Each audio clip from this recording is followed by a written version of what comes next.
வகுப்பு சமூக அறிவியல் அலகு 3 தமிழகத்தில் சமணம் பௌத்தம் ஆசீவக தத்துவங்கள். அறிமுகம். பிரகதியா எனப்படும் பழமையான பௌத்த சமய நூல் கிமு 6ஆம் நூற்றாண்டில் இந்தியாவில் வெவ்வேறு வகைப்பட்ட 62 தத்துவ சமய புள்ளிகள் செழிப்புற்று இருந்ததாக கூறுகிறது. சமணத்தின் 5 உறுதிமொழிகள் எந்த உயிரினத்தையும் துன்புறுத்தாமலிருப்பது, அகிம்சை, உண்மை, சத்தியா, திருடாமை, அசோரியா, திருமணம் செய்து கொள்ளாமை, பிரம்மச்சரியா, பணம், பொருள், சொத்துக்கள் மீது ஆசை கொள்ளாமை, அபரிக்கிரகா. சமண இலக்கியங்கள். சமண இலக்கியங்கள் பொதுவாக 2 பெரும் பிரிவுகளில் பிரிக்கப்பட்டுள்ளன. ஆகம சூத்திரங்கள். ஆகம சூத்திரங்கள் பல சமண சமய புனித நூல்களை கொண்டுள்ளது. அவை அர்த்த மகதி பிராகிருத மொழியில் எழுதப்பட்டுள்ளன. 12 நூல்களை கொண்ட அவை மகாவீரரின் நேரடி போதனைகளை கொண்டுள்ளன. அவை மகாவீரரின் நேரடி சீடர்களால் தொகுக்கப்பட்டவையாகும். 12வது ஆகம சூத்திரம் தொலைந்து போனதாக கருதப்படுகிறது.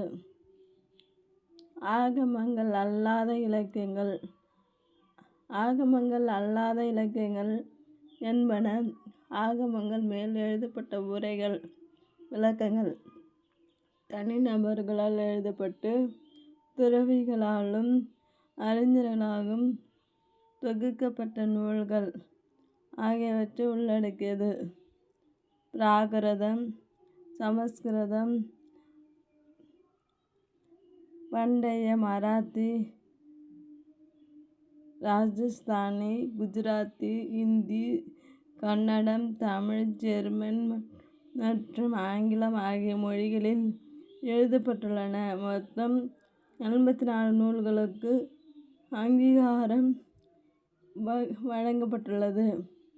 அவற்றுள் 41 சூத்திரங்கள், 12 உரைகள், மகாபாஷ்யா அல்லது ஒரு மாபெரும் உரை ஆகியன இடம்பெற்றுள்ளன.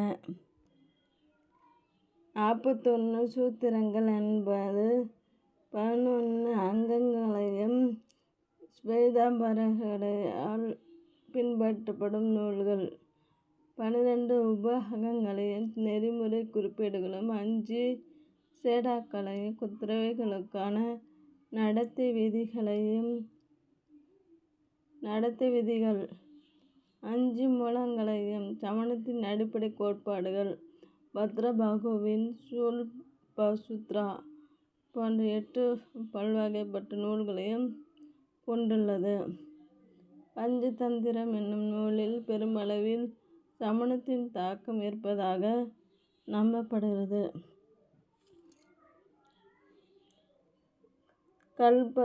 கல்பசூத்ராவின் ஜைன சரிதா என்னும் சமண நூல் சமண தீர்த்தங்கரர்களின் வாழ்க்கை வரலாறுகளை உள்ளடக்கமாக கொண்டுள்ளது. குறிப்பாக சமண சமயத்தை நிறுவியவரும் முதல் தீர்த்தங்கரருமான ரிஷபதேவர், கடைசியில் 24வது தீர்த்தங்கரருமான மகாவீரர் ஆகியோரின் வரலாறுகள் இதில் இடம்பெற்றுள்ளன. இந்நூலின் ஆசிரியராக கருதப்படும் பத்ரபாகு சந்திரகுப்த மௌரியரோடு மைசூருக்கு இடம்பெயர்ந்து ஏறத்தாழ கிமு 296 பின் அங்கேயே குடியமர்ந்தார். நிர்வாண நிலையை அடைந்து அதன் பின்னர் இவ்வுலகத்திற்கும் அடுத்த உலகத்திற்கும் இடையே பாதை அமைப்போரே தீர்த்தங்கரர்கள் ஆவார். சித்தன்னவாசல் குகை கோயில். புதுக்கோட்டை மாவட்டத்தில் உள்ள சித்தன்னவாசல் குகை நிலத்திலிருந்து 70 மீட்டர் உயரமுடைய பெரும்பாறையொன்றில் அமைந்துள்ளது.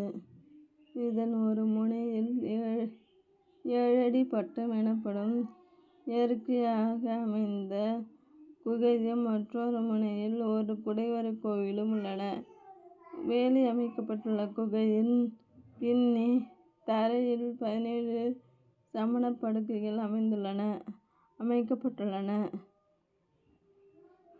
வரிசைகளில் அமைக்கப்பட்டுள்ள இந்த கல்துயிலிடங்கள் சமணர்களின் தங்குமிடமாக இருந்துள்ளதாய் நம்பப்படுகிறது. இத்துறவிகளின் கற்படுக்கைகளின் அளவில் பெரிதாக இருக்கும். ஒன்றில் கி.மு. 2ஆம் நூற்றாண்டில் சேர்ந்த தமிழ் பிராமி கல்வெட்டு உள்ளது. கி.பி. 8ஆம் நூற்றாண்டு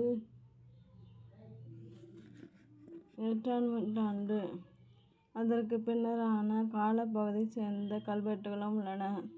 அவைகளில் துறவிகளின் பெயர்கள் குறிப்பிட்டுள்ளன. அவர்கள் இவ்விடத்தில் தனிமையில் தங்கள் வாழ்வை கழித்திருக்கலாம் என நம்பப்படுகிறது. சித்தன்னவாசல் குகை சுவர் ஓவியங்கள் சித்தன்னவாசல் காஞ்சிபுரத்தில் சமணர்கள் திருப்பருத்தி குன்றம் பல்லவர்களின் ஆட்சி காலத்தில் சமண சமயம் செழித்தோங்கியது. கி.பி. 7ஆம் நூற்றாண்டில் காஞ்சிபுரத்திற்கு வருகை புரிந்த சீன பயணி யுவான் சுவாங் அங்கு பெரும் எண்ணிக்கையிலான பௌத்தர்களும் சமணர்களும் இருந்ததாக தனது பயணக் குறிப்புகளில் குறிப்பிட்டுள்ளார். பெரும்பாலான பல்லவ அரசர்கள் சமணர்களாவர்.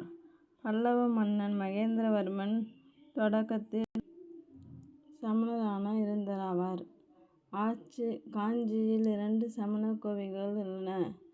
ஒன்று திருப்பருத்தி குன்றத்தில் பாலாற்றின் கரையில் அமைந்துள்ள திரிலோகத்திநாத ஜெயன சுவாமி கோவில். மற்றொன்று சந்திரபிரபா என்னும் பெயரை கொண்டிருந்த தீர்த்தங்கரருக்கு அர்ப்பணிக்கப்பட்ட சந்திரபிரபா கோவிலாகும். ஜைன கோவில் திருப்பருத்தி குன்றம் சுவரோவியங்கள் திரிலோக்கியநாத கோவில் 2011ஆம் ஆண்டு மக்கள் தொகை கணக்கெடுப்பின்படி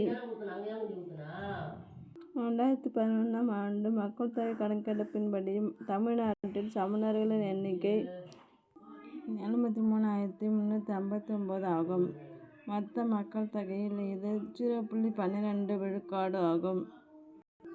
கழுகுமலை சமண குடைவரை கோவில்கள் தூத்துக்குடி மாவட்டம் கோவில்பட்டி வட்டம் கழுகுமலையிலுள்ள கி.பி. 8ஆம் நூற்றாண்டை சேர்ந்த சமணர் கோவில் தமிழ்நாட்டில் சமணம் புத்துயிர் பெற்றதை குறிக்கின்றது. இக்குகை கோவில் பாண்டியரசன் பராந்தக நெடுஞ்சடையினால் உருவாக்கப்பட்டது. இக்கோவிலில் பஞ்சவர் படுக்கை என்றழைக்கப்பட்ட பாறையில் செதுக்கி மெருகேற்றப்பட்ட கற்படுக்கைகள் உள்ளன. கழுகுமலை குகைக்கோவிலில் தீர்த்தங்கரர்களின் உருவங்களைத் தவிர யக்ஷிகள் ஆகியோரின் உருவ சிலைகளும் இடம்பெற்றுள்ளன. கழுகுமலை குகைக்கோவில் சிற்பங்கள் தமிழ்நாட்டில் ஏனைய பகுதிகளிலும் சமண கோவில்கள் வேலூர் மாவட்டத்தில் உள்ளது. வேலூர் மாவட்டத்தில் உள்ள குன்றின் உச்சியில் அமைந்துள்ள குகைகளின் உள்ளே கி.பி. 5ஆம் நூற்றாண்டை சேர்ந்த சமணத் துறவிகளின் கற்படுக்கைகள் அகழ்ந்தெடுக்கப்பட்டுள்ளன. வேலூர் மாவட்டம் காட்பாடி தாலுகா லத்தேரியிலுள்ள பைரவ மலையில் இப்படுக்கைகள் காண கிடைக்கின்றன.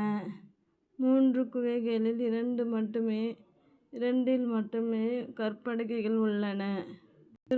திருமலை சமணர் கோவில் தமிழ்நாட்டில் திருவண்ணாமலை மாவட்டம் ஆரணி நகரில் அருகே அமைந்துள்ள ஒரு குகை வளாகத்தில் அமைந்துள்ளன. கி.பி. 12ஆம் நூற்றாண்டை சேர்ந்த இவ்வளாகத்தில் 3 சமண குகைகளும் 2 சமண கோவில்களும் 22வது தீர்த்தங்கரான நேமிநாதருடைய 16.5 அடி உயரமுடைய சிலையும் உள்ளன. நேமிநாதரின் சிலையே தமிழ்நாட்டிலுள்ள சமண சிலைகளில் மிகவும் உயரமானதாக கருதப்படுகிறது. மதுரையில் அதை சுற்றியுள்ள 26 குகைகளும் 200 சமண படுகைகளும் 60 கல்வெட்டுகளும் 100க்கும் மேற்பட்ட சிலைகளும் உள்ளன. மிக சிறந்த எடுத்துக்காட்டாக விளங்குவது கீழ்குயில்குடி கிராமம் ஆகும். இங்குள்ள குன்றுகள் மதுரை நகருக்கு மேற்கே 12 கிலோமீட்டர் தொலைவில் மதுரை தேனி நெடுஞ்சாலையில் அமைந்துள்ளன. இங்குள்ள சிற்பங்கள் கிபி 860 முதல் 900 வரை ஆட்சி புரிந்த பாண்டிய அரசன் பராந்தக வீரநாராயண பாண்டியன் காலத்தைச் சேர்ந்தவையாகும். இங்கு 8 சிற்பங்கள் உள்ளன. ரிஷபதேவர், ரிஷபநாதர் அல்லது ஆதிநாதர், மகாவீரர், பார்சவநாதர், பாகுபலி ஆகியோரின் சிற்பங்கள் இங்கு காணப்படுகின்றன. கீழக்குயில்குடி குடிவரை கோவில்